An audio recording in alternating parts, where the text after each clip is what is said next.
Grundy is now one of the highest paid players in the league. His new 7-year deal worth around $1 million a season. I'm only 25, turning 26 this year, so I feel like in large part my best footy is still ahead of me. Brodie, Grundy, and what a round one he had too, the most recent recipient of the long-term deal, 7 years, of the Vogue in recent times, the Paul Connors and Liam Pickerings of the world. Caro, in the new world, are we going to see those as often, and how hard are they going to be, some of those deals, to unpick if the collective bargaining agreement changes? I think there's a big blue looming between the AFLPA and the AFL. I think that obviously there's various views about what lists are going to look like. We'll talk about that in a moment, but the AFL hates 7-year deals, and I have no doubt that Brodie Grundy will be taking a pay cut over the next few years.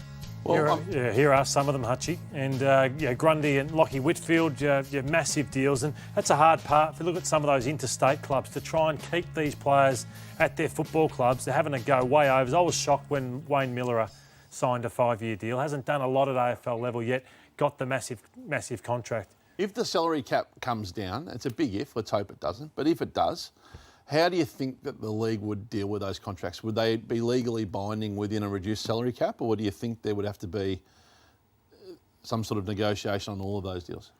I think they'll have to negotiate all of them. The player doesn't have to say yes, I guess. He's signed a contract in good faith. The AFLW will come into play as well, because they were already, the AFL, asking the male players to take cuts going forward in the future to accommodate the female players, and that's going to become an issue as well. I just wonder about the percentage right across the board. So they need to come. I want the list to remain bigger. Initially I said, maybe we could get a better game if the lists come down. That's not going to fly though. I've changed my opinion, because I think that we need larger lists. Otherwise, unfortunately, we're just going to have blokes who can top up, players can play for now. We're not going to develop players, because why would you develop players when they're going to take 2 and 3 years because you list the 30? So in 5 years' time, we might have a worse game for it, because we don't develop players anymore. All we're worrying about is the now. But the game will innovate. People will find a way to develop players off their lists, and those type of things will happen. The lists are going to come down. It's unavoidable.